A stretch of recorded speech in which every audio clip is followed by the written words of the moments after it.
Yes, guys, and welcome to another edition of Treatings. I believe this is number 30 now. So, yeah, I can't believe it. 30. Just wanted to say today what I'm going to be focusing on is just protest. What my thoughts are around protesting. And before then, we're going to touch base with like what's going on around the country in terms of outside the migrant hotels and the demonstrations.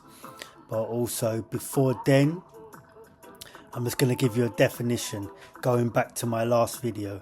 Obviously, I've Googled, which I didn't, and there is a phrase, freedomophobia, where like you have a fear of too much choice, which is something one hasn't got.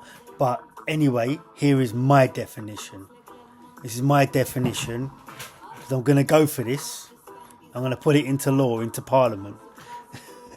Anyway, so yeah, this is my written definition of freedomophobia to me. Right, freedomophobia, an instance whereby a person or persons becomes disgruntled or anxious by an individual or group seen to be living an unshackled life of fulfilment within the parameters of common morality and law. So I'll read that to you one more time. An instance whereby a person or persons becomes disgruntled or anxious by an individual or group seen to be living an unshackled life of fulfilment within the parameters of common morality and law. So the author of that was obviously Neo, and that's it. That's freedomophobia, right? Moving on, I just want to sort of read where we're taking from today, GB News. Just a quick article so you can get the gist of where I'm going with this.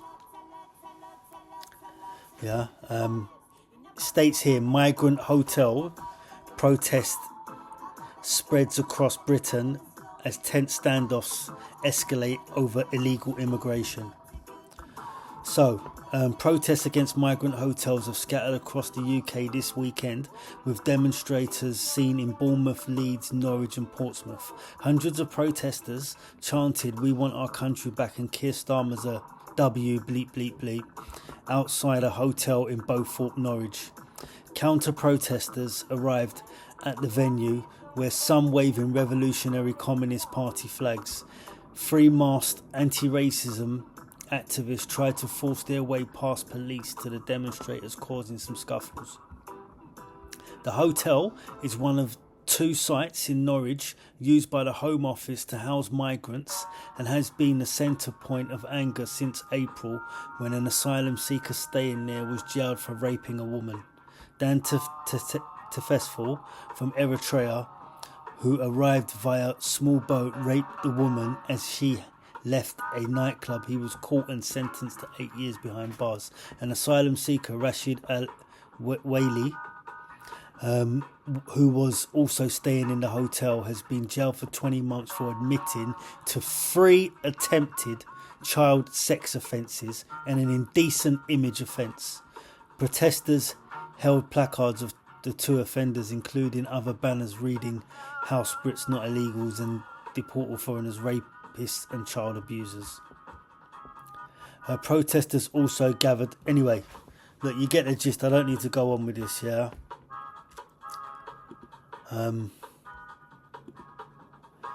So you get the gist of where I'm going with this. Obviously, it looks like there could be a summer of discontent. There's a lot more people sort of congregating and hanging around outside migrant hotels. And this is what I really wanted to say. And I think it's good for the police or the authorities to hear this from someone like myself. Like, I want to say like to the mob, because I feel like mob control is like taking over this century. I was watching a documentary some time back, yeah.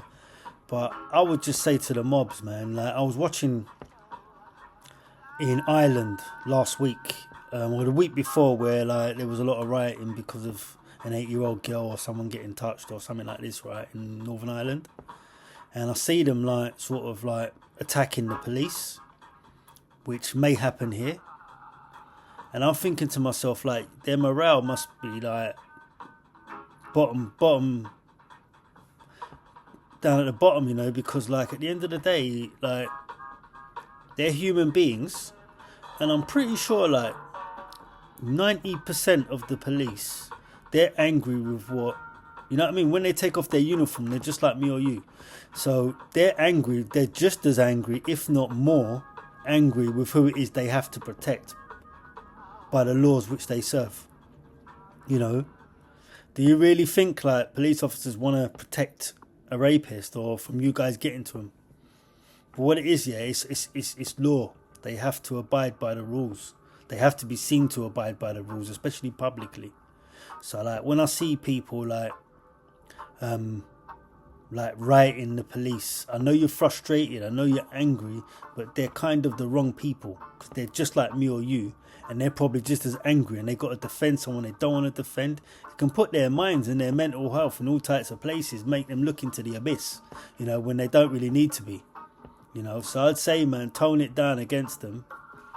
They are peacemakers in this, and at the end of the day, they've got rules and regulations to adhere to, especially around demonstration. So yeah, I wouldn't like to see people attacking them willy-nilly, because at the end of the day, man, they're just doing their jobs. Yeah, and they have to go by the rules. Do you know what I mean? So just like I'd say, people take that into consideration. So my next point that I really wanted to make here was, yeah, some of these protests as well, they get hijacked by people that have other agendas. Because for one, yeah, you got to remember, there's a lot of people in this society, they're frustrated. So it doesn't matter. It could be a riot about dogs, cats, the moon, the stars, powers that be, a real issue. Either way, they're having their riot. Either way, they're looting. Yeah, it don't matter. Like, there's some people out there, they like to just like, they like the havoc. They like that sort of thing. So it doesn't matter what it is. And they'll say they're for the cause, and they'll be waving the flags and whatever. But really, they should be waving the flag of thuggery, and that's what they're into. Doesn't matter what it is. All the better if it's an issue that they get a pat on the back for. Everyone's cheering them on, but they just like to cause havoc. So I feel like there's a lot of people that are just there to jump on a bandwagon of like, there's a gang here, let's riot, you know. So you've got to be wary. Like, not everybody's like, some people are there for the real cause, some people are there just to cause havoc, you know. But all I would say is, man, be easy with the authorities and the police, because sometimes, yeah, like I'm telling you, man, do you know how someone would feel? How would you feel, yeah? You've got someone that's like, I don't know, raped 2 girls or whatever, and you've got to protect them, and you're getting abuse, but you think worse of this person than the people giving abuse. And do you know what I mean? It leaves you it can leave you in a state. Do you know what I mean? On a personal standpoint, and as a group, you're getting criticised for it, or you're getting people throw weapons at you. I know you're frustrated, but sometimes, in certain cases, maybe it's the ministers and the government and the policy makers, but it's not the frontline police. It's not the frontline first response community you should be attacking. I know you're frustrated. I know you can't see a target, but they're not your target, man. They're not your target in certain cases, especially something such as this. So this summer, man, let's see. Like, no, to quell that down. I know you're frustrated, but try and quell that down, because 90% of them, they're in agreement with what most people are in agreement with. They may not get any authority with, like, in regard to like maybe aiming to vote or getting power through voting, but they're thinking what me or you or the average person's really thinking in Britain, you know. Yeah, but they've got rules and regulations to uphold, so just like bear with them on that, you know. Now, what I wanted to say next was this. 1 second. Yes, guys. So I often say on like demonstrations that I'm watching on the TV, like where like the whole of central London is brought to a standstill, so on and so forth. My favourite comment I normally say to the TV is like, I hope they're paying for that or whatever. Yeah, no matter the cause. And all it is that like, I think in this day and age, yeah, like a lot of these protests, like, it's like hundreds of thousands of people. Yeah. You know, it's a massive carnival. It looks like a carnival. Yeah.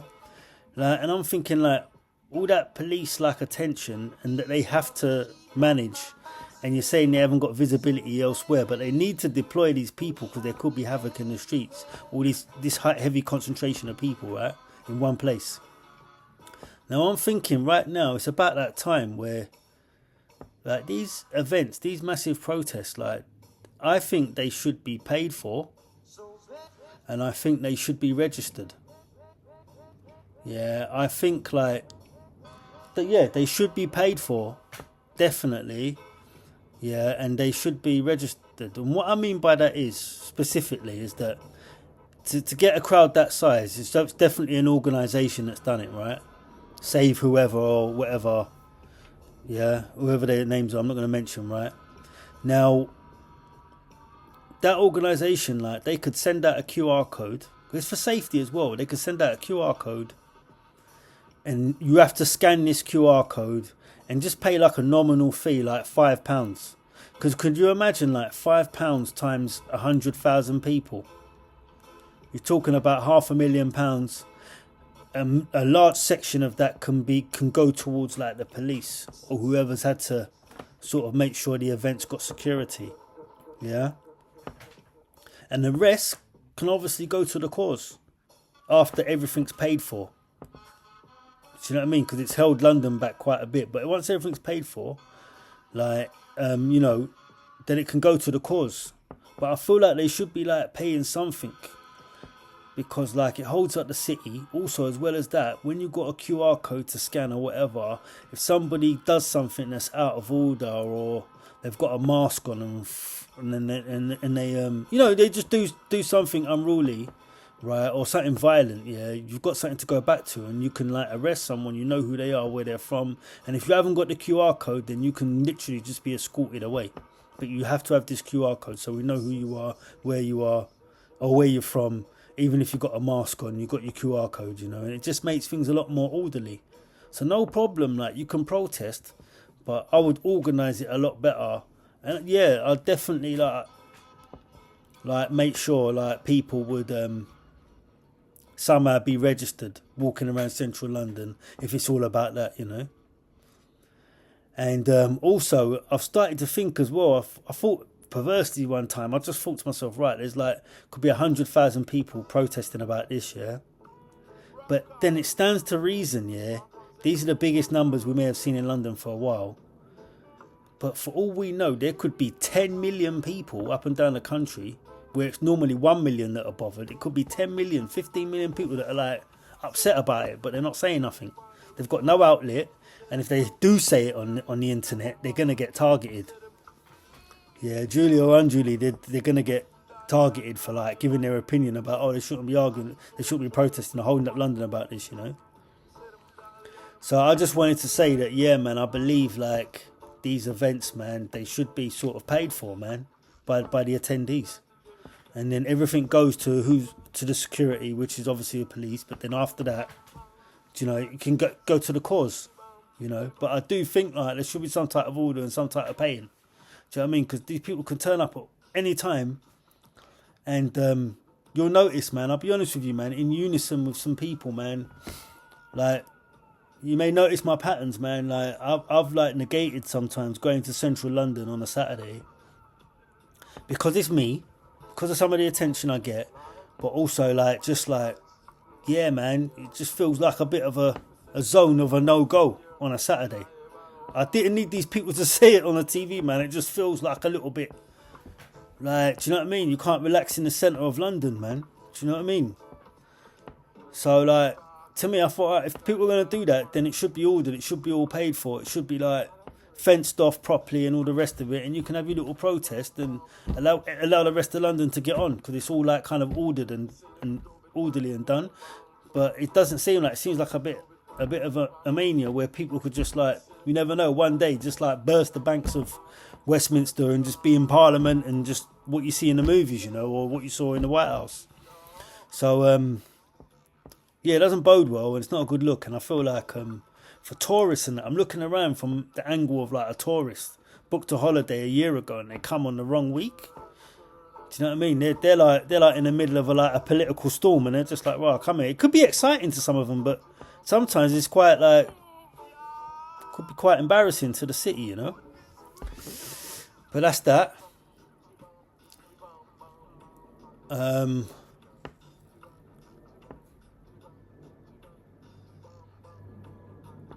Yeah. I think we're gonna leave three things right there today. We'll just sum up and say, be easy with the be easy with the authorities that be, especially on subjects where everybody agrees, man. Or like the lion's share of people, like universally say, yeah, I'm not happy with this either, because they're probably thinking the same as you, but they can't do nothing. They got to do their job, right? And we know you're frustrated, but sometimes they're not your target. Do you know what I mean? They're not the people that you should be going at. Easy target, you could say, but they're not the people you should be going at. So, you know. And if anything, let's all get together, get something through Parliament, and get something sorted. Do you know what I mean? But I don't know, man. Maybe there's a lot of red tape. There's a lot of like bureaucracy that we don't see. Because me, I wouldn't pussyfoot around with a lot of stuff that these people are pussyfooting around with. Yeah, I would just straight, no way. And I'd talk tough from the beginning as well. Do you know what I mean? Forget it. Like, do you know what I mean? These people, man, they're just like... Anyway, that's another story altogether, because, you know, I was listening to politician the other day, like, and in depth, like, just on the Telegraph, Suella Braverman, and with the ECHR and how you have to navigate to alleviate yourself to get away from them, because then it allows England to have a flexibility in deporting certain people and what have you, and the hoops and the hurdles that she had to be going through. I couldn't believe it. Something so much so, I would make it public if I was in her position and say, this is it, this is what I want to do, and this is what I'm held back on. Can you help me? Yeah, or can you allow me to just be of Churchillian dictation, and can you give me the authority to deal with this the way you would want it dealt with? This is what I'm going to do, and this is how I'm going to do it. Are you happy? Referendum on a Friday night. And if you say yay, we go with it. Nay, we don't, you know, we respect it. Anyway, God bless. I hope this message reaches you well.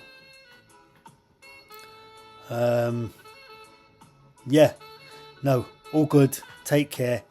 Deliver this message straight to your heart, because it's from mine. Love, one, bless.